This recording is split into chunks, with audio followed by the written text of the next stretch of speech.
Et ce soir, je propose qu'on regarde 2 Timothée 2, la suite, de 1 à 13.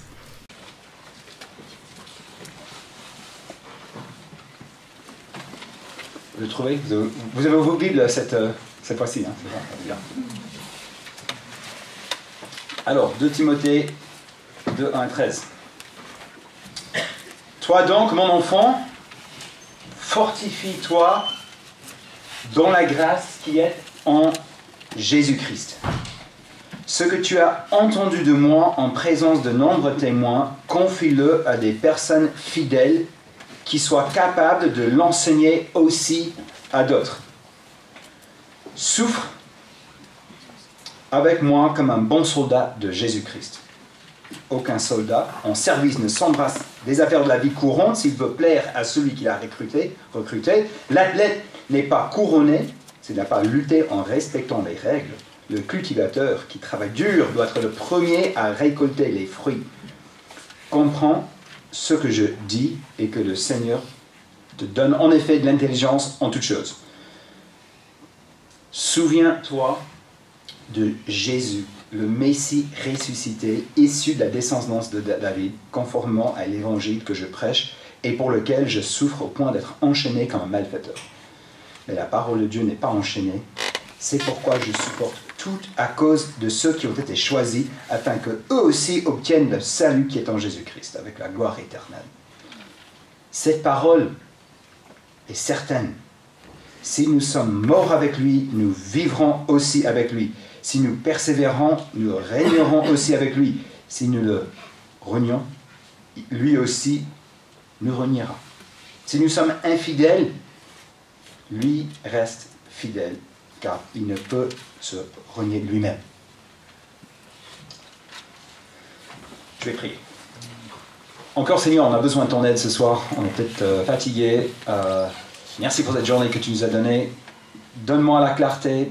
Aide-moi à être fidèle avec ce texte et aide-nous à écouter, à t'écouter et équipe-nous dans les différentes manières et moyens de transmettre ce que tu nous as donné aux autres et sois glorifié par cela. En ton nom je prie. Amen. Alors on a vu la vie de Timothée n'est pas facile parce qu'il suit Jésus. Et il se trouve devant un choix. Et son choix, c'est est-ce que je vais suivre... Oh, pardon, non, ça marche. Non. Est-ce que je vais suivre l'exemple de Paul, Jésus, ou est-ce que je vais prendre du recul et suivre la voie de facilité? Et merci beaucoup à Nathan ce matin. Ce message était clair. Hein? Ce voie de suivre Paul, le prix, le coût est clair.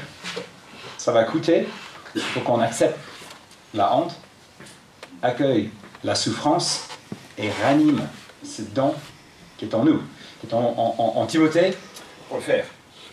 Et là, ici, Paul va continuer, il va rentrer dans le concret et il va expliquer à Timothée sa mission. Voilà, c'est la mission. Et c'est ça que j'aimerais bien regarder avec vous ce soir. Quelle est la mission que Paul va confier, et derrière Jésus, va confier à Timothée? Première question à laquelle ce texte répond. Deuxièmement, quelles sont les exigences de cette mission? Ça implique quoi pour Timothée? Il faut quoi pour bien répondre et avancer dans cette mission? Et troisièmement, comment persévérer dans la durée avec cette mission? Oh, quelle est cette mission? On le voit dans le verset 2, un verset bien connu. Ce que tu as entendu de moi en présence de... Ce que tu as entendu de moi en présence de nombreux témoins, confie-le à des personnes fidèles qui soient capables de l'enseigner aussi à d'autres. C'est capté? Un verset bien connu. 2 Timothée 2.2, une des fondations qui ont ce nom. Il est chargé de transmettre, de confier aux autres ce qu'il a reçu. Et c'est quoi? Qu'est-ce qu'il a reçu dans ce verset qu'il doit transmettre? En fait, c'est pas hyper explicite, non? Ce que tu as entendu de moi, l'apôtre Paul, en présence de nombreux témoins. Et donc, Paul, il fait appel à l'expérience qu'il a eue avec Timothée. Et Timothée et Paul, ils partagent plein de situations de ministère ensemble, en présence de beaucoup de témoins. Et là, qui était au centre de ce message de Paul qu'il était en train de transmettre, qu'il prêchait, qu'il annonçait, cette bonne nouvelle de Jésus-Christ, mort, ressuscité, qui siège aujourd'hui à la droite de Dieu.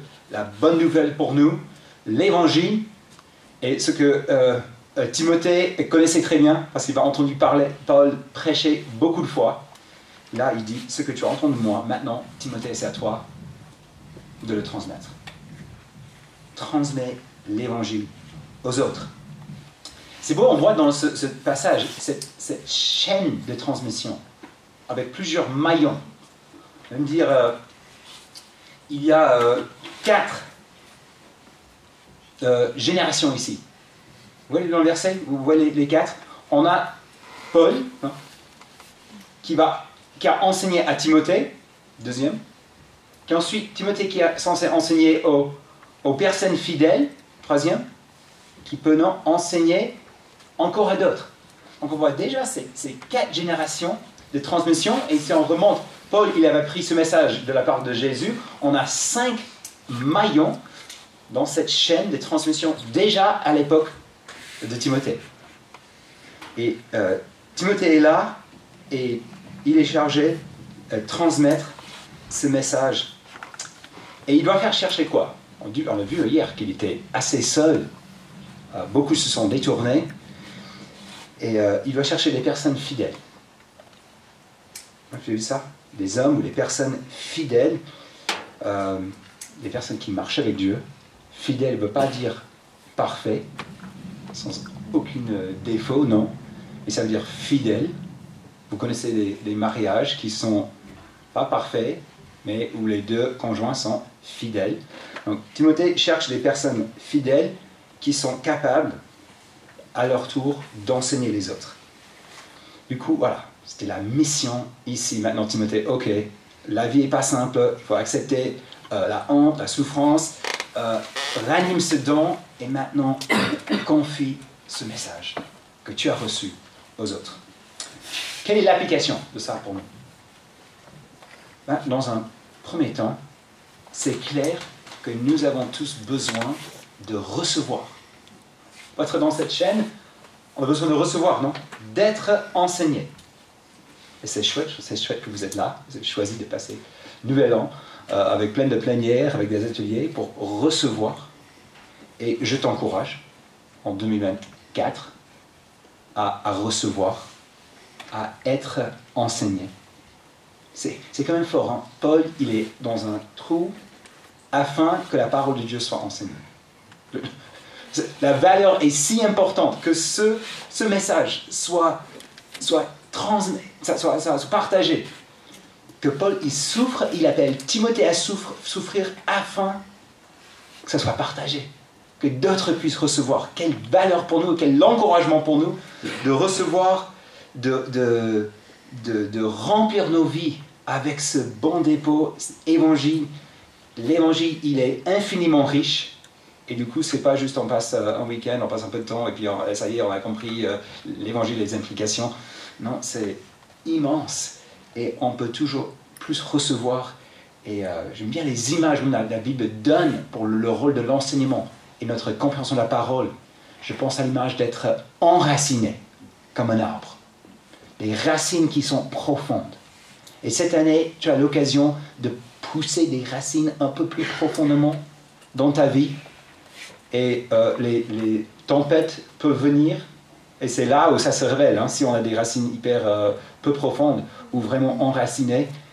Et c'est dans ce créneau d'âge aussi, je pense que c'est tellement propice à pousser des racines profondément, à recevoir, afin que quand les difficultés viennent, les racines tiennent.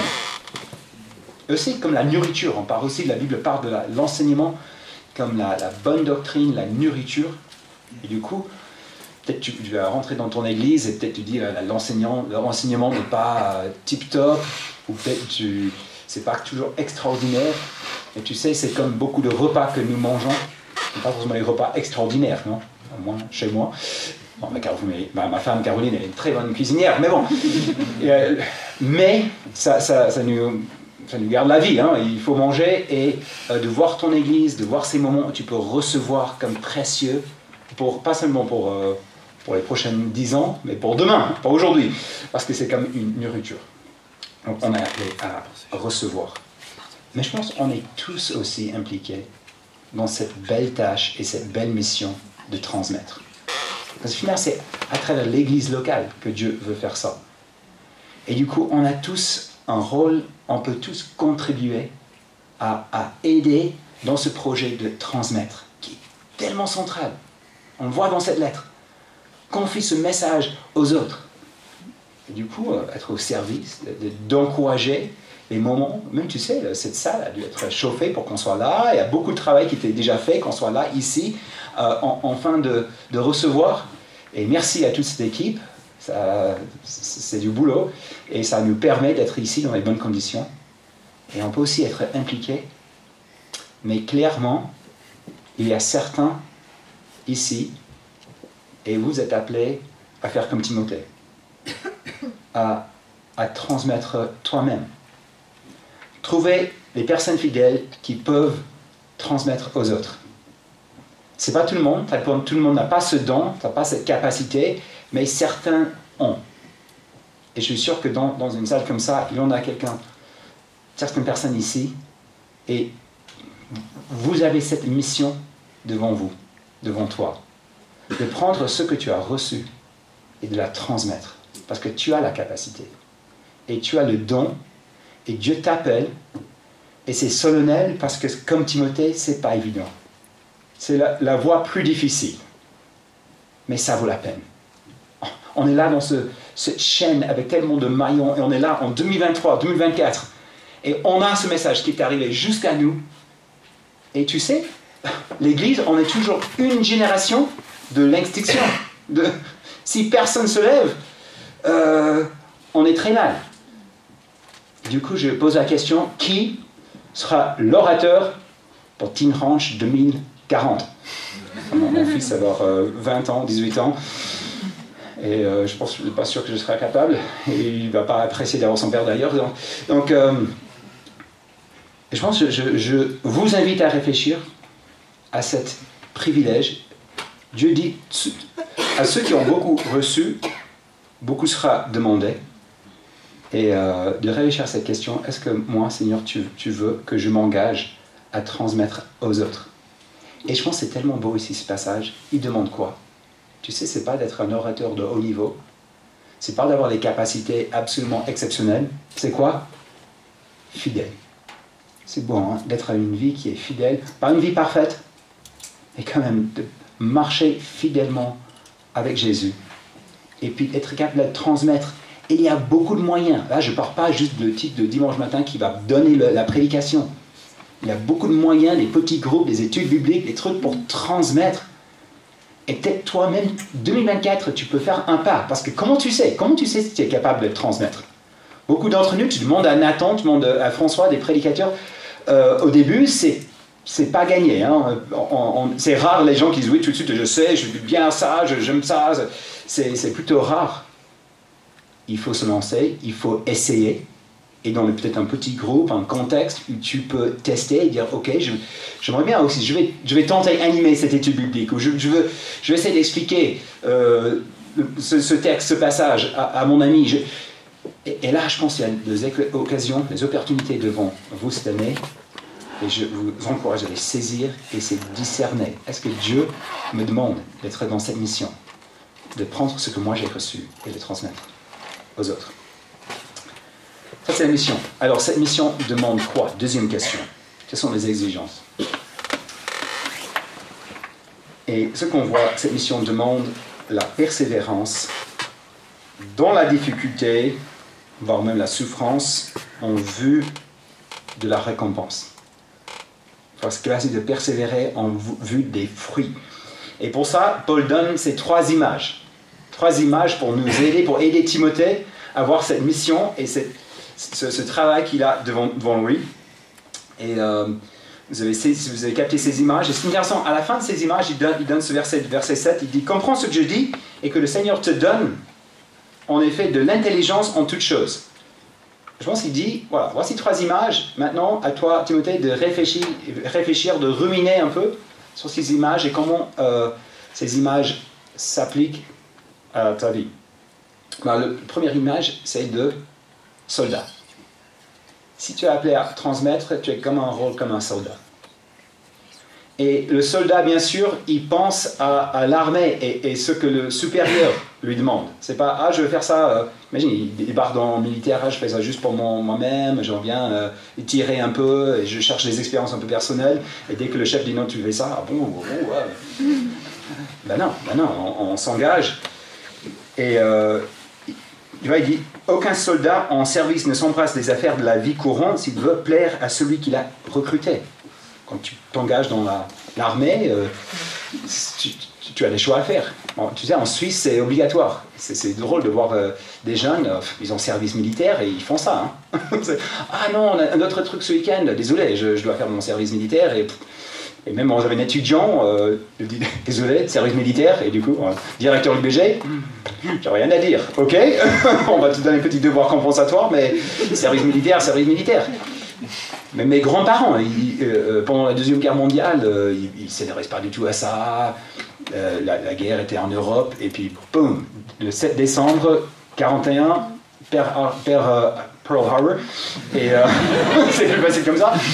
Et le lendemain, tous les deux se sont rendus au bureau de l'enregistrement. On y va parce que la guerre est là et on doit rendre service. Et du coup, leur vie était compliquée. Ils ont dû renoncer à plein de choses. Et là, Christ est ressuscité. C'est pas un attaque qui est venu, mais Christ qui est ressuscité et l'appel est lancé. On est en combat.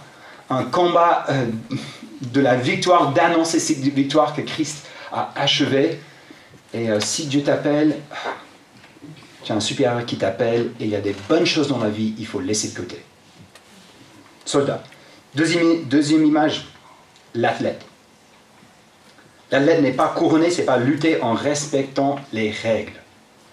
Je ne sais pas si vous avez vu des situations, des gens ont triché, ils ont peut-être reçu la médaille, mais après c'était découvert et quelle honte.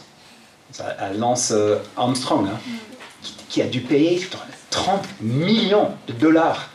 Et tous les ce qu'il avait gagné, il a dû renvoyer. Terrible. Sa vie termine dans la honte.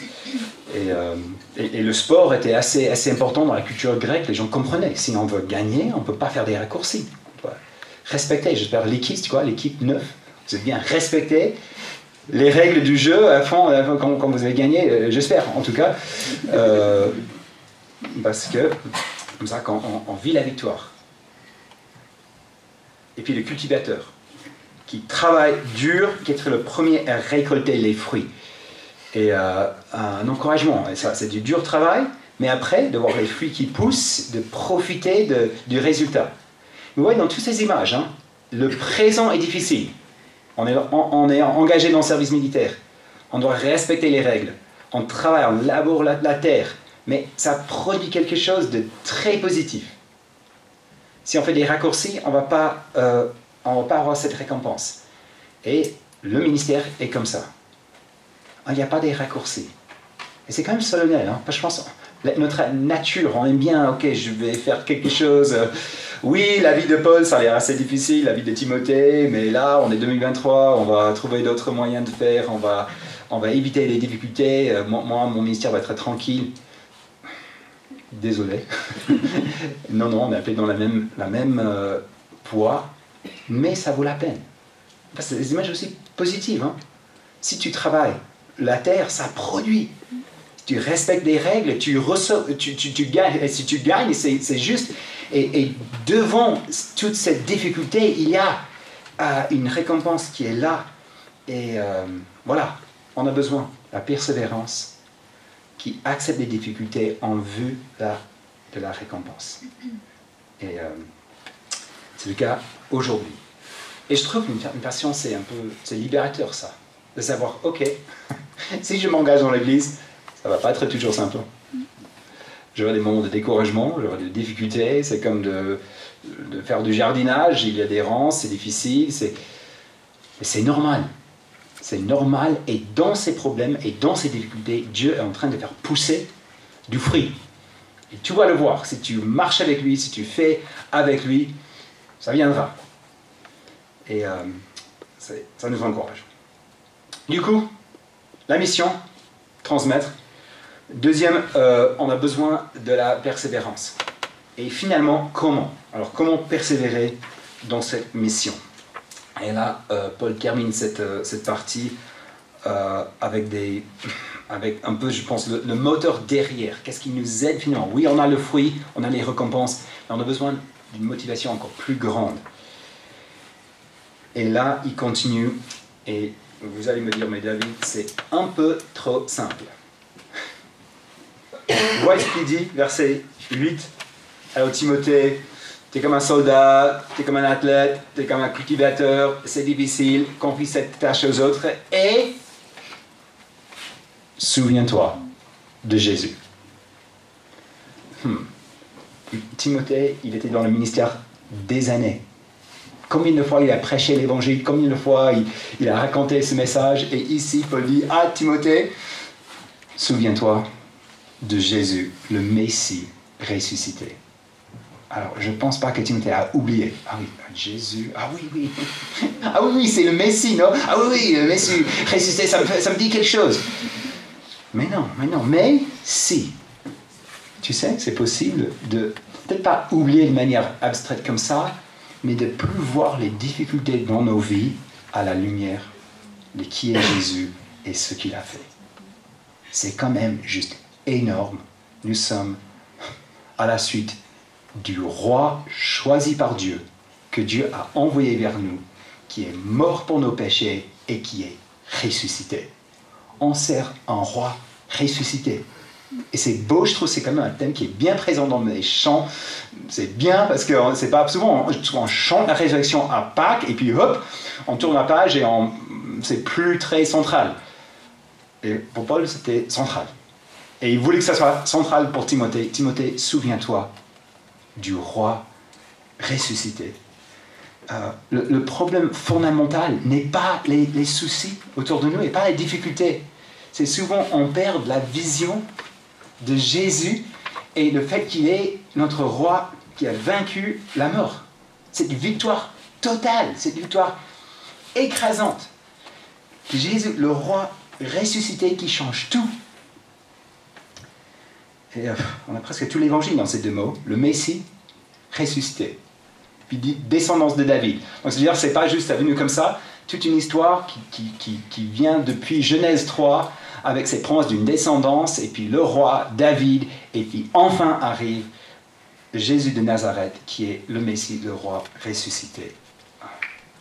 Je me souviens, j'ai entendu parler d'une histoire des gens qui étaient coincés dans une mine, je pense en Amérique latine quelque part, et ils n'avaient plus d'espoir, ils disaient « Ah non, ça, c'est fini ». Et puis à un moment donné, quelqu'un a vu une lumière, toute petite, très loin, juste un tout petit point. Mais ça a changé complètement la donne. Ça veut dire, les gens sont arrivés, le secours arrive, ils ont percé, ils nous ont trouvés. C'était le plus petit truc, mais qui a... Et puis c'était la fête, puis ils sont arrivés, ils étaient sauvés. Et c'est vrai, il y a 2000 ans, Dieu a percé un trou, un tombeau vide, Christ est ressuscité, et ça change radicalement. On a un roi qui a vaincu la mort pour nous. Si on est à lui, ta mort, elle est vaincue. Ça, c'est quelque chose. Hein. Et brisé, fini, vaincu. Et là, cette victoire, un jour, va engloutir, va rayonner, va être complètement présente et va tout toucher et tout transformer. Le jour que Jésus revient. Et du coup, Timothée avait besoin de se souvenir Jésus. Souviens de Jésus ressuscité. Et puis Paul, il donne tout de suite deux petits témoignages de comment il vit, je pense, cette réalité. Tu le vois dans le verset 8 et 9. Conformément à l'évangile que je prêche et pour lequel je souffre au point d'être enchaîné comme un malfaiteur. Détail intéressant, le mot malfaiteur, c'est le mot grec des brigands à côté crucifiés de Jésus. Moi, je suis traité comme un criminel, mais la parole de Dieu n'est pas enchaînée. Parce que Christ est ressuscité, c'est Jésus qui parle. Hein, c'était au début, et apôtre de Jésus-Christ qui est vivant, qui parle à travers de Paul, et sa parole n'est pas enchaînée. Son messager peut être arrêté, mais Jésus va continuer à parler. Paul savait se rappeler du Jésus, le Messie ressuscité, quand il était en prison.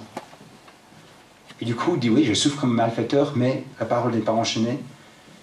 Et tu vois, le prochain petit témoignage, verset 10, c'est pourquoi je supporte tout à cause de ceux qui ont été choisis, afin qu'eux aussi obtiennent le salut qui est en Jésus-Christ avec gloire éternelle. Jésus, il est ressuscité, il est en train de rassembler un peuple, il les a choisis, il va leur donner la gloire éternelle, et pour ça, je peux tout supporter, même les difficultés plus terribles, parce qu'il est ressuscité, je me souviens de mon roi ressuscité. Voilà, comment on continue, on persévère en se rappelant de notre roi. Ça c'est un aspect, et puis je vais rajouter un deuxième aspect de ça, et ça c'est vraiment se rappeler de notre union avec lui. Oui, il est le roi ressuscité, mais il est ressuscité pour moi et pour toi, et nous sommes unis à lui. Et sa victoire est finalement notre victoire, et la victoire de sa résurrection, on va nous-mêmes la partager un jour. Et c'est ça, Paul donne un peu ce petit... c'est pas un poème, mais c'est ces refrains à partir du verset 11. Et tu vois comme il voit un peu nos vies à la lumière de cette union avec Christ. Et on voit dans ces refrains, il parle du passé, du présent et de l'avenir. Vous voyez dans le verset 11, cette parole est certaine, si nous sommes morts avec lui, nous vivrons aussi avec lui. Et là, on pense que Paul, il parle de notre mort avec Christ, c'est-à-dire quoi ? Le fait que lorsqu'on a placé notre confiance en lui, on était unis à sa mort. Et quand le jugement de Dieu est tombé sur Jésus, quand il est mort à la croix, c'est le jugement sur nous, qui sont chrétiens, qui est descendu. Nous sommes morts avec lui. Et du coup, un jour, on sait qu'on va vivre avec lui. La mort, la dette qu'on a chantée est déjà payée. Et du coup, on peut être sûr, si on est mort avec Christ, on va vivre.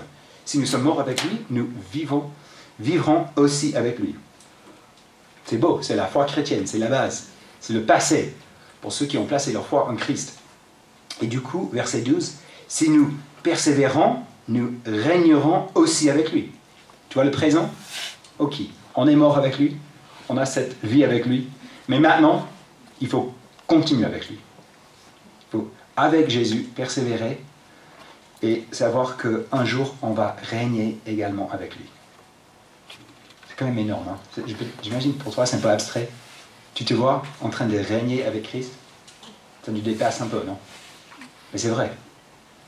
Dieu il a un avenir pour nous, de régner, d'avoir une autorité, d'être actif, d'avoir à côté de Jésus-Christ une place dans cette nouvelle création. Et ici, il y a des situations dans ta vie, il est en train de te préparer pour ce jour-là. Et on ne le voit pas. C'est cette mosaïque. Hein. On est là dans les petits trucs, et puis derrière, il voit le zoom, et le zoom, ça nous dépasse. C'est le fait qu'on sera avec lui en train de régner sur une nouvelle création.